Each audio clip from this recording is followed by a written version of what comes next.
এজন্য আল্লাহ ডেকে বললেন, গোলাম আমি জীবন বানালাম, মরণ বানালাম, জীবন মরণের মাঝখানে বানালাম রুহু। এই রুহু থাকলে তুমি জিন্দা, রুহুটা না থাকলে তুমি হয়ে যাও মুর্দা। এই যে মিজানুর রহমান আজারি কথা বলতেছে, হাসে, হাত নাড়ে, কথা বলে, কারণ রুহু আছে। এই রুহুটা বের হয়ে গেলে লাশ হয়ে পড়ে যেতে হবে। চিল্লায় বলেন ঠিক কিনা? মক্কার কাফিররা বলল, আব্দুল্লাহর বেটা মুহাম্মদ, রুহু কাকে বলে আমাদের বলো। রুহু দেখতে কেমন, কেমন করে দেহের মধ্যে রুহু ঢুকে, কেমন করে রুহুটা দেহ থেকে উড়াল দেয়। এই রুহুর ব্যাপারে তথ্য দিতে পারলে কালিমা পড়ে সবাই মুসলমান হয়ে যাব। আপনারা রুহু দেখছেন কেউ? আপনার দাদা যে মারা গেল, বাবা যে মারা গেল, রুহুটা যে উড়াল দিল, দেখছেন? কালার কেমন, সাইজ কতটুকু, ওজন কতটুকু, দেখতে কেমন? আমরা কেউ রুহু দেখেছি? চিল্লায় বলেন দেখেছি। বিশ্বনবীরে বলা হলো, আব্দুল্লাহর বেটা মুহাম্মদ, রুহু কারে বলে যদি বলতে পারো কালিমা পড়বো। বিশ্বনবী বলতে পারে না, কারণ বিশ্বনবী মন গড়া কোনো কথা বলেন না। আকাশ থেকে গ্রিন সিগন্যাল আসলে তবেই বলেন, ঠিক কিনা? বিশ্বনবী আল্লাহ তাআলার পক্ষ থেকে গ্রিন সিগন্যাল পাওয়ার জন্য উপরে তাকিয়ে রইলেন, আয়াত নাজিল হয়ে গেল। ইয়াসআলুনাকা আনির রূহি কুলির রূহু মিন আমরি রাব্বি ওয়া মা উতীতুম মিনাল ইলমি ইল্লা কালিলা। ও নবী, লোকেরা আপনারা জিজ্ঞেস করে রূহ কাকে বলে। মা হুয়ার রূহ, হোয়াট ইজ দ্য স্পিরিট? আপনি বলে দেন রূহ হলো আল্লাহর পক্ষ থেকে স্পেশাল অর্ডার। আল্লাহর অর্ডারে এই রূহটা দেহের মধ্যে ঢোকে, আবার আল্লাহর অর্ডারে রূহ বের হয়ে যায়। আল্লাহু আকবার। এই রূহটা মানুষের দেহে ঢুকে কার অর্ডারে, আবার বের হয়ে যাবে কার অর্ডারে? পৃথিবীর যত বিজ্ঞানীরা আছে সবাই মিলেও কি একটা রূহ বানাতে পারবে? জোরে বলেন না, রূহ বানাতে পারবে? আল্লাহ চ্যালেঞ্জ করে বললেন, ওমা উতীতুম মিনাল ইলমি ইল্লা কালিলা। তোমাদেরকে একেবারে যত সামান্য কিঞ্চিত জ্ঞান দিয়ে আমি তৈরি করেছি, তোমাদের এই লিমিটেড জ্ঞান দিয়ে রূহ বানানো যাবে? ইউনাইটেড স্টেটস অফ আমেরিকা একজন মেডিকেল সায়েন্টিস্ট এই চ্যালেঞ্জ গ্রহণ করলো। সে চ্যালেঞ্জ গ্রহণ করে বলল, আমি রুহু বের করে ছাড়ব। কি বের করব? রুহু। আমেরিকার ওই মেডিকেল সায়েন্টিস্ট সে চ্যালেঞ্জ করে বলল, আমি রুহু বানাবো। কি বানাবো? উত্তর দিতে হবে কিন্তু, কি বানাবো? রুহু বানাবো। কেমন করে রুহু বের হয় এটা আবিষ্কার করে আমি নোবেল প্রাইজ জিতবো, নোবেল লরেট হব। 7 বছর সে গবেষণা করলো মুমূর্ষু রোগীদের নিয়ে। মুমূর্ষু রোগী নিয়ে বসে থাকে, কখন রুহুটা বের হবে, রুহু ধরার জন্য বসে থাকে। কিন্তু 7 বছরে হাজার হাজার মুমূর্ষু রোগীর দেহ থেকে রুহু উড়াল দিছে, কিন্তু রুহু ধরতে পারে নাই। সুবহানাল্লাহ কইবেন না? আচ্ছা, এইবার তার মাথায় একটা চিন্তা আসলো, না এই পন্থায় হাঁটলে তো হবে না, আমি একটা কাজ করি। বুলেট প্রুফের গ্লাস দিয়ে একটা ছোট্ট গ্লাসের রুম বানাই, ওই গ্লাসের ভেতরে মুমূর্ষু রোগী ঢুকায় দিব। বুলেট প্রুফ চিনেন তো? মানে গুলি মারলেও গুলি ঢুকবে না। আমাদের মাননীয় প্রধানমন্ত্রী, রাষ্ট্রপতি মহোদয়, ওনারা যে গাড়িগুলো চালায় এগুলো কিন্তু বুলেট প্রুফ, জানেন? গুলি মারলে গুলি ঢুকে না। তো উনি বুলেট প্রুফ গ্লাস দিয়ে, টেম্পার্ড গ্লাস দিয়ে ছোট্ট একটা রুম বানালেন, কাচের গ্লাস। উনি মনে মনে ভাবলেন, মুমূর্ষু রোগী যদি এই কাচের গ্লাসের ভেতরে ঢুকাই, যেহেতু বুলেট প্রুফ, কিছু ঢুকেও না, বাইরে হয় না, রুহু বাইরে কেমনে দেখি। তো কাচের গ্লাস বানিয়ে তার টিমের সবাইকে বলল, আইসিইউ থেকে একটা মুমূর্ষু রোগীকে ধরে আনো, আজকে আমি রুহু ধরে ছাড়ব।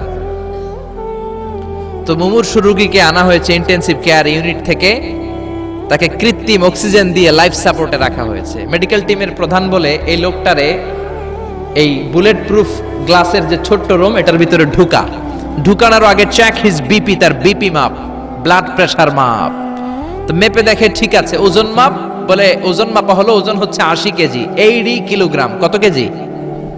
80। সবাই বলেন কত কেজি? 80 কেজি। এবার মেডিকেল টিমের প্রধান বলে, মুমূর্ষু রোগীটার ভিতরে ঢুকিয়ে দে। ঢুকানো হলো। এবার সে বলল, লাইফ সাপোর্ট খুলে ফেল। সবাই বলে, স্যার লাইফ সাপোর্ট খুলে ফেললে তো মরে যাবে। মেডিকেল টিমের প্রধানকে মারার জন্যই তো আনছি, এটার না মারলে আমি রুহু পাবো কেমনে? এটা রুহুটা তো বের করতে হবে দেহ থেকে। তো যেই কথা সেই কাজ, ঢুকানো হলো, লাইফ সাপোর্ট খুলে ফেলা হলো।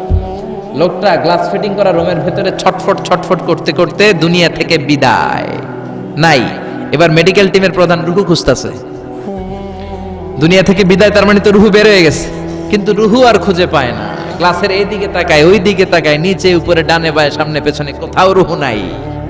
রুহু খুঁজে পাওয়া যায় না। সে ভাবলো, আমি গ্লাসের দরজাটা খুলে হাত দিয়ে এরকম বাইং মাছ যেমনে হাতায়, এরকম হাতাইলে হয়তো রুহু পাবো। তো কাচের গ্লাস খুলে হাত দিয়ে এরকম হাতানো শুরু করলো, হাতাতে হাতাতে পুরো গ্লাস ফিটিং করা রুমের ভিতরে সব খুঁজে ফেললে, কিন্তু রুহু খুঁজে পাওয়া যায় নাই। লোকটাকে বের করা হলো। উনি বললেন চেক হিজ বিপি, বিপি মাপতো। সবাই বলে স্যার এটা তো ময়রা ভূত হয়ে গেছে, এখন তো বিপি নাই।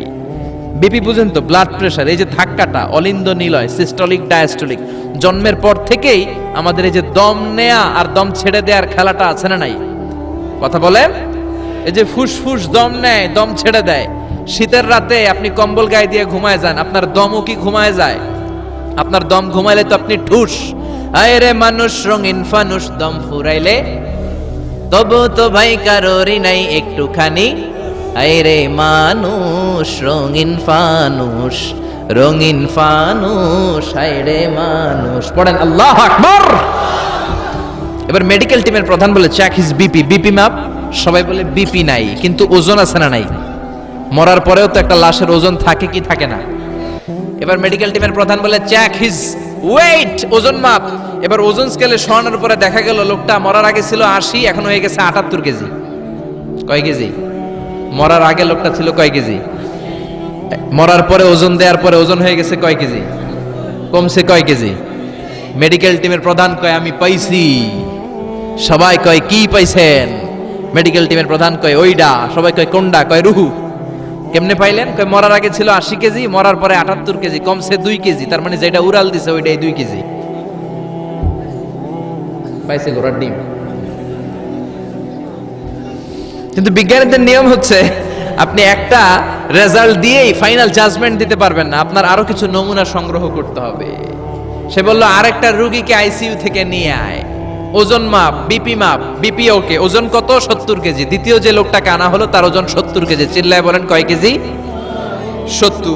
এবার গ্লাসের ভিতরে ঢুকানোর পরে অক্সিজেনের মাস্কটা খুলে ফেলা হলো। এই লোকটা অক্সিজেনের অভাবে ছটফট করতে মরে গেল। মরার পরে আবার রুহু খুঁজে, কিন্তু গ্লাসের ভিতরে রুহু নাই। এই লোকটাকেও বের করে মেডিকেল টিমের প্রধান বলে চেক হিজ বিপি, বিপি মাপ। সবাই বলে বিপি নাই, কিন্তু ওজন আছে না নাই? এই লোকটার ওজন মরার আগে কত কেজি? 70। এবার ওজন দিয়া দেখে এই মৃত লোকটার ওজন হয়ে গেছে 71 কেজি। কয় কেজি? আগেরটা তো কম ছিল, মিলানো গেছে। এবার যাবি কই?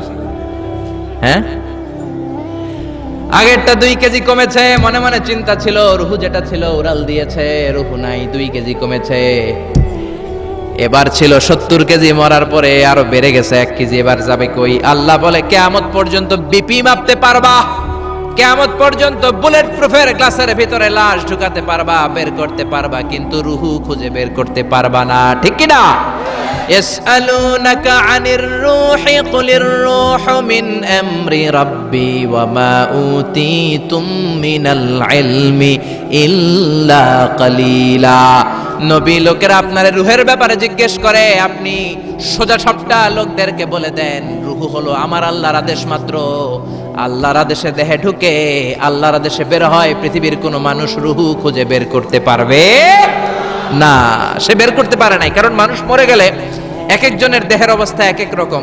কারো হাতটা টাইট হয়ে যায়, খিচুনি দিয়ে দেহের সবকিছু জমাট বেঁধে যায়, ওজন কিছু বেড়ে যায়। আবার কারো দেহটা ফেসফেসে হয়ে যায়, দেহের পেটের ভেতরে যত গ্যাস ছিল এগুলো বের হয়ে দেহটা পাতলা হয়ে যায়।